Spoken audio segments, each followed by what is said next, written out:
Oke. Assalamualaikum warahmatullahi wabarakatuh. Perkenalkan kami dari Waalaikumsalam. kelompok 2 yang beranggotakan Kofifa Aisyah Mini, Husni Madiatur Rahmi, dan Yulia Hidayatul Ikhlas. Kami akan mempresentasikan materi terkait filsafat bahasa dalam hubungannya dengan konteks. Baiklah, langsung saja kepada Kofifa Aisyah yang akan mempresentasikan materi pertama. Kepada Kofifa, saya persilakan. Baik, terima kasih Kak Yulia. Saya akan mempresentasikan materi tentang filsafat bahasa dalam hubungannya dengan konteks. Pertama, saya akan membahas tentang sejarah filsafat bahasa. Filsafat abad ke-20 sebagian besar diartikan sebagai filsafat bahasa atau filsafat yang mengambil suatu palingan bahasa atau disebut juga linguistic turn. Palingan bahasa atau linguistic turn adalah tonggak penting dalam filsafat kontemporer. Palingan bahasa didasari oleh suatu kesadaran bahwa cara kita memandang dunia dikondisikan oleh cara kita berbahasa. Cara kita mengkonstruksikan pertanyaan dan pernyataan tentang dunia merupakan bagian dari cara kita berbahasa, sebagaimana yang dinyatakan oleh Damen dalam Oliver 2018 seperti yang kami paparkan dalam salin dia.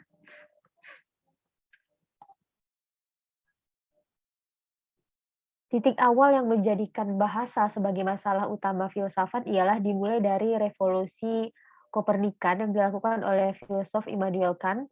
Revolusi Kopernikan adalah usaha untuk melihat persoalan filsafat bukan membahas tentang dunia, tetapi tentang syarat-syarat kita mengetahui dunia.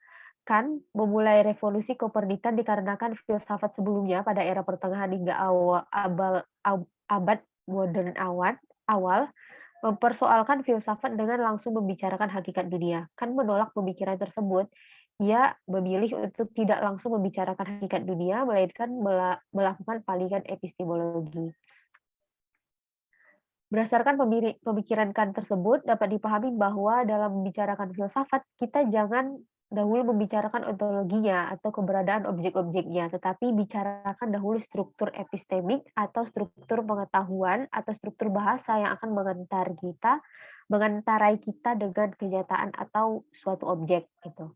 Oleh sebab itu, filsafat mengalami palingan transendental atau fokus terhadap masalah-masalah transendental. Transendental itu bukan sesuatu yang di luar pengalaman seperti Tuhan, surga, dan neraka, tetapi transendental merupakan syarat-syarat yang harus dipenuhi sehingga pengetahuan tercapai. Nah, teori tentang dunia harusnya dibasiskan pada keterbatasan pengetahuan. Kita tidak boleh melakukan suatu klaim tentang dunia tanpa melihat dahulu sebenarnya klaim tersebut dilontarkan dengan syarat pengetahuan seperti apa. Jadi, melalui palingan epistemik kan terjadilah suatu palingan lain, ialah palingan bahasa atau linguistic turn. Jadi dapat dikatakan palingan bahasa merupakan bagian dari palingan epistemik kan, seperti yang ilustrasi dalam salin dia yang kami gambarkan. Ibaratkan palingan epistemik itu merupakan lingkaran yang besar, kemudian di dalamnya terdapat palingan lain yang terjadi, yaitu palingan bahasa. Dengan mempelajari cara kita berbahasa, mempelajari makna, tanda, dan sebagainya, maka kita juga mempelajari hubungan kita dengan dunia. Dengan kata lain, untuk mengetahui hakikat dunia, maka ketahuilah terlebih dahulu hakikat bahasa. Hal inilah yang menjadi dasar dalam palingan bahasa atau linguistic turn dalam filsafat bahasa. Selanjutnya saya akan menjelaskan mengenai konsep filsafat bahasa dalam hubungannya dengan konteks. Dalam filsafat kontemporer, kesadaran untuk menjalankan palingan bahasa ini tumbuh dalam dua versi yang berbeda, ialah versi kontinental dan versi analitik. Dalam versi kontinental, palingan bahasa dimulai dengan karya Ferdinand de Saussure, seorang ahli linguistik. Pemikirannya berkembang pada awal abad ke-20. Pemikiran utama Saussure berkenaan dengan bagaimana suatu tanda bisa mencerminkan kenyataan, suatu kenyataan bisa merujuk pada suatu fakta atau suatu objek di luar bahasa. Dalam teori Saussure, bahasa atau sistem tanda tersusun oleh penanda dan petanda. Seperti yang kita ketahui, penanda adalah tanda berupa kata, gambar, atau simbol yang digunakan untuk merujuk sesuatu, sedangkan petanda adalah konsep yang dirujuk oleh penanda yang berupa kata atau simbol-simbol tadi. Hal inilah yang menjadi jembatan menuju kenyataan. Nah, Hal yang menarik dari pemikiran Saussure adalah ia menyadari bahwa hal yang harus dilakukan untuk bisa sampai kepada petanda atau makna ialah penanda atau simbol-simbol yang merujuk pada petanda tersebut harus berbeda satu sama lain. Simbolnya bisa berbentuk apa saja, misalnya berbentuk hieroglif dalam bahasa Mesir kuno atau berupa huruf paku dalam bahasa Sumeria, tetapi sistem simbol-simbol itu bisa dirakit sehingga merujuk ke objek atau petanda yang sebagian besar sama. Misalnya matahari. Konsep matahari dirujuk dengan cara yang berbeda-beda oleh sistem simbol-simbol yang merujuknya. Misalnya seperti menggunakan hieroglif Mesir kuno atau bahasa huruf paku dalam Sumeria, tetapi sumber-sumber tersebut tetap merujuk pada makna yang sama, ialah matahari. Dengan demikian, dapat dikatakan bahwa sebuah makna dibangun atau dirakit dari hubungan perbedaan antar simbol. Problem itulah yang dilihat oleh Saussure, sehingga tercipta teori yang disebut strukturalisme. Pendekatan strukturalis menunjukkan bahwa bahasa itu merupakan sistem perbedaan antar simbol yang membentuk makna. Pendekatan strukturalis dalam konteks filsafat banyak berkembang di Perancis. Salah satu pemikir strukturalis seperti selain Saussure ialah Levi-Strauss, seorang antropolog. Levi-Strauss membahas bagaimana sistem perbedaan antar simbol membentuk semesta makna manusia. Artinya, makna dari sesuatu yang baik atau yang buruk itu dibangun oleh perbedaan antar penanda atau antar simbol gitu. Kemudian strukturalis lainnya seperti Roland Barthes yang menemukan aspek penggunaan tanda dalam iklan atau fashion. Barthes menunjukkan bahwa asosiasi tertentu antar petanda bisa dimanipulasi sehingga ketika penanda atau simbol itu digunakan, ia tidak hanya merujuk pada satu petanda saja, tetapi juga petanda yang berasosiasi dengannya.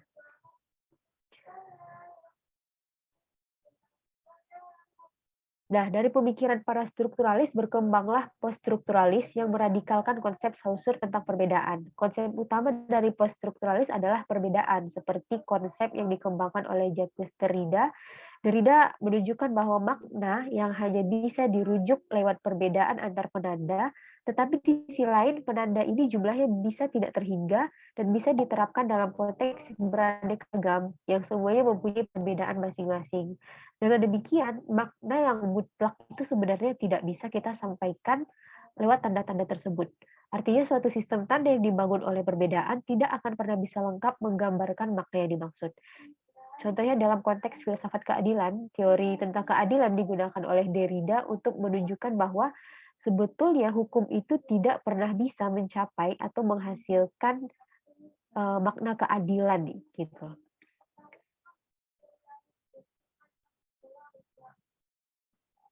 Hal ini persis seperti hubungan antara penanda dan petanda tadi. Petanda sebagai keadilan, penanda sebagai hukum, sesuatu yang ingin dimaknai terhadap hal yang ditandai tetapi tidak pernah bisa dimaknai sepenuhnya karena adanya berbagai macam perbedaan di antara penanda itu sendiri. Begitu juga dalam konteks keadilan, segala macam aturan yang ada dalam hukum hanya bisa mendekati apa yang disebut keadilan.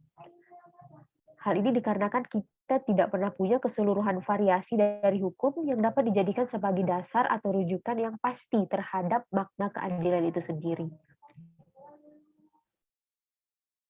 Nah, contoh lainnya dalam konteks politik yang ditulis oleh Jean Baudrillard menulis tentang ekonomi politik tanda. Baudrillard membicarakan bagaimana proses linguistik atau tanda-tanda membentuk satu tata ekonomi politik kapitalis, struktur penandaan dalam membentuk hasrat manusia sebagai masyarakat konsumer yang diartikulasikan melalui bahasa dalam bentuk citraan dalam iklan. Melalui iklan, kita dibawa untuk menghasrati sesuatu yang sebetulnya tidak perlu. Dalam hal ini, sistem perbedaan antar tanda menjadi bagian dari strategi kapitalisme untuk mengakumulasi dirinya. Nah, itu tadi filsafat kontinental, filsafat bahasa dalam versi kontinental, selanjutnya filsafat dalam versi analitik. Berbeda halnya dengan palingan linguistik dalam versi analitik yang dikembangkan oleh Saussure, seorang ahli linguis, ahli bahasa. Dalam versi filsafat analitik, palingan bahasa dimulai dari sudut pandang seorang ahli matematika, yaitu Gottlob Frege. Dumet dalam Duk membahas pemikiran Frege tentang filsafat analitik dalam makalahnya. Dalam versi filsafat analitik ini, Frege membahas mengenai hubungan antara makna dan rujukan, khususnya ketika ia ingin mengklasifikasi tentang masalah bilangan. Misalnya, makna bilangan 2 adalah hasil penjumlahan dari 1 ditambah 1. Di samping itu, kita juga mengetahui makna 2 juga bisa hasil pengurangan 10 dikurang 8. Dengan demikian, walaupun sesuatu itu memiliki makna yang berbeda-beda, rujukannya tetaplah satu, seperti bilangan 2 tersebut. Hal itulah yang menjadi tantangan Frege menjelaskan diskrepansi antara makna atau intention dengan rujukan atau extension. Bagaimana makna itu bisa lebih dari satu padahal rujukannya hanya satu. Diskrepansi ini problematis karena muncul dalam masalah seperti perbedaan antara tahu bahwa 2 adalah sama dengan 2, belum tentu tahu bahwa 2 adalah sama dengan 10 kurang 8. Jadi itulah yang menjadi tantangan Frege, bahwa diskrepansi antara makna intention dengan rujukan extension-nya belum tentu sama gitu.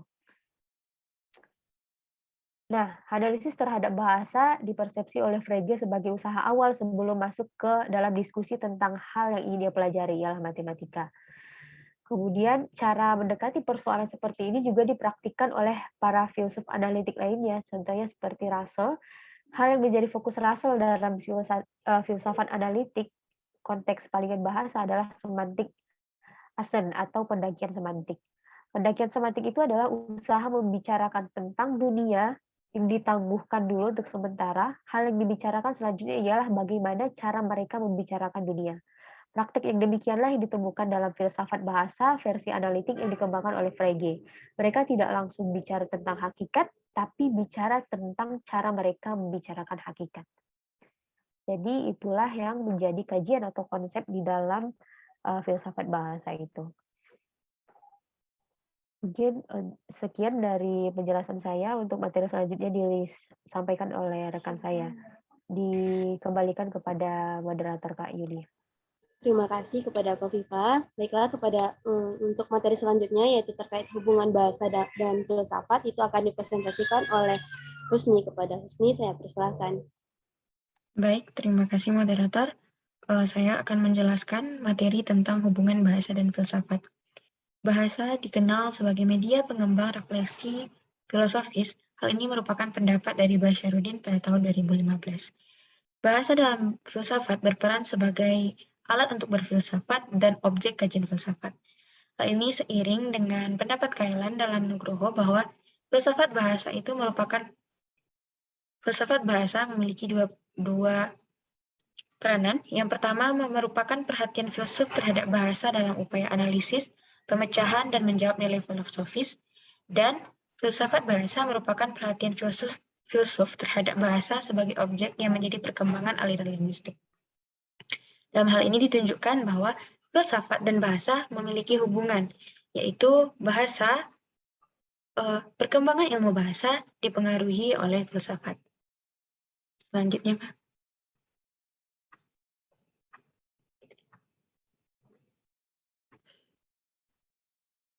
Filsafat dan bahasa dijembatani oleh konsep-konsep. Maksudnya di sini adalah filsafat itu memiliki tugas utama untuk menganalisis konsep-konsep yang ditemukan.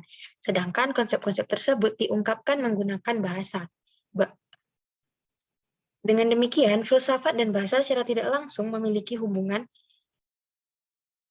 Bahasa merupakan aspek terpenting dalam kehidupan manusia. Adapun dalam hubungannya dengan filsafat, bahasa merupakan alat utama filsafat. Yang berarti tanpa bahasa, seorang filsuf tidak mungkin mampu mengungkapkan hasil renungan filsafatnya kepada orang lain. Dan orang tidak akan mampu memahami hasil perenungan kefilsafatan tersebut. Bahasa dan filsafat memiliki relasi yang erat sekaligus merupakan hukum kausalitas yang kehadirannya tidak dapat ditolak. Hal ini berarti tanpa adanya filsafat tidak dapat lepas dari bahasa karena seperti yang telah disampaikan tadi, konsep-konsep yang akan dianalisis oleh filsafat diungkapkan menggunakan bahasa.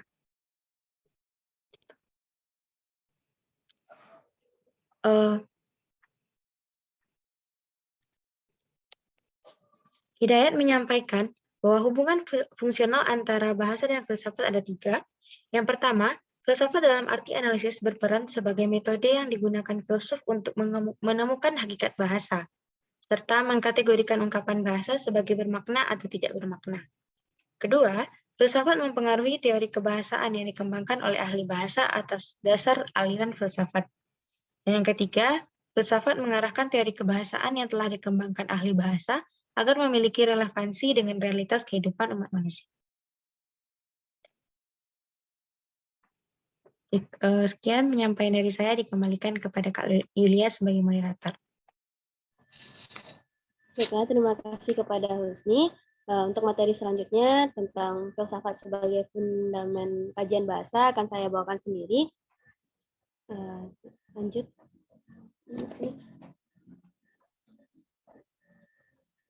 Baiklah. Di mana perhatian filsafat terhadap bahasa sebenarnya telah berlangsung lama. Bahkan sejak zaman Prasokrates, yaitu ketika Heraklitos membahas tentang hakikat segala sesuatu, termasuk ke alam semesta, bahkan juga Aristoteles menyebutnya sebagai para fisiologis kuno. Seluruh minat Heraklitos terpusat pada dunia fenomenal. Ia tidak setuju bahwa di atas dunia fenomenal ini terdapat dunia menjadi, namun ada dunia yang lebih tinggi, yaitu dunia ideal. Dunia kekal yang berisi ada yang sifatnya murni. Meskipun begitu, ia tidak puas hanya dengan fakta dan perubahan saja, tapi ia akan terus mencari prinsip-prinsip perubahan. Dalam pemikiran Heraklitos juga, dia mengatakan bahwasanya kata bukan semata-mata gejala antropologis. Kata tidak hanya terbatas dalam lingkup sempit dunia manusiawi, karena kata mengandung kebenaran universal. Bahkan Heraklitos mengatakan, jangan dengar aku, dengarlah sang kata, dan akuilah bahwa semua benda itu satu. Demikianlah sehingga pemikiran Yunani awal bergeser dari filsafat alam kepada filsafat bahasa. Selanjutnya, di mana bahasa menjadi alat paling utama bagi seorang filsuf, serta merupakan media untuk menganalisis dan refleksi. Oleh karena itu, bahasa sangat sensitif terhadap kekaburan serta kelemahan-kelemahan lainnya, sehingga banyak filsuf menarik perhatian untuk menyempurnakannya.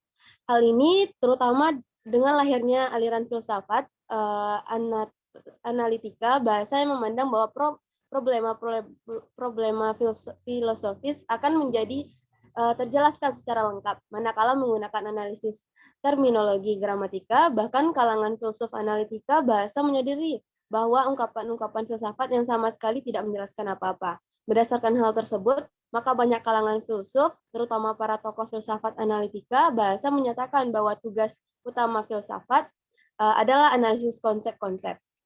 Nah, pada kedudukan filsafat sebagai analisis konsep-konsep ini, dengan mengingat peranan bahasa yang bersifat sentral dalam mengungkapkan secara verbal pandangan-pandangan dan pemikiran filosofis, maka timbullah satu masalah, yaitu keterbatasan bahasa sehari-hari yang dalam masalah tertentu tidak mampu mengungkapkan konsep filosofis. Menanggapi peranan bahasa sehari-hari dalam kegiatan filsafat, maka terdapat dua kelompok filsuf yang memiliki pandangan yang berbeda, di mana pada kelompok pandangan pertama, yaitu kelompok filsuf yang beranggapan bahwa sebenarnya bahasa biasa, yaitu bahasa yang sehari-hari digunakan dalam komunikasi manusia itu telah cukup untuk maksud ke dalam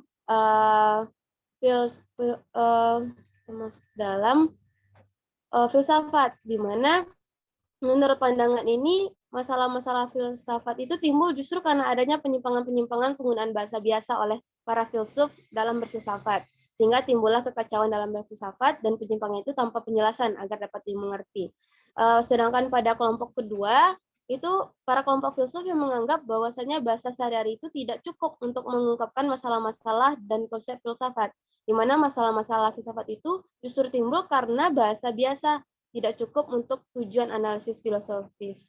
Karena bahasa sehari-hari memiliki banyak kelemahan, antara lain kekaburan makna, tergantung pada konteks, mengandung emosi, dan menyesatkan. Untuk mengatasi kelemahan dan demi kejelasan kebenaran konsep-konsep filosofis, maka perlu dilakukannya suatu pembaruan bahasa, yaitu perlu diwujudkan suatu bahasa yang syarat dengan logika, sehingga ungkapan-ungkapan bahasa dalam filsafat kebenaran dapat dipertanggungjawabkan.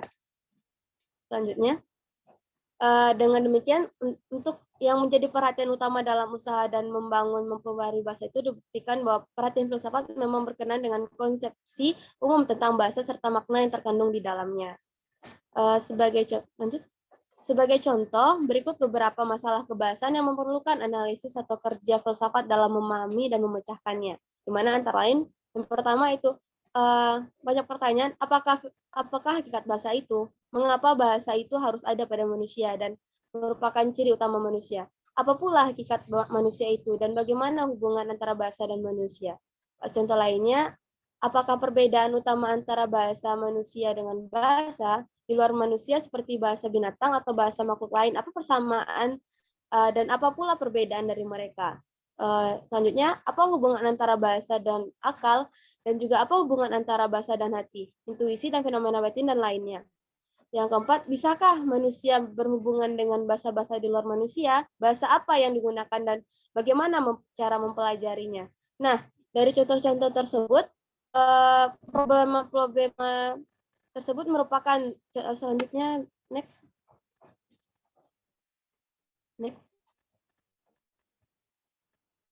Dari contoh-contoh tersebut merupakan problema kebahasaan yang dalam pemecahannya memerlukan usaha pemikiran yang mendalam dan sistematis atau analisis filsafat. Jadi dapat disimpulkan bahwa filsafat menjadi dasar untuk kajian bahasa seperti yang sudah dipaparkan di atas. Baiklah, terima kasih. Mungkin hanya itu yang dapat kelompok 2 sampaikan.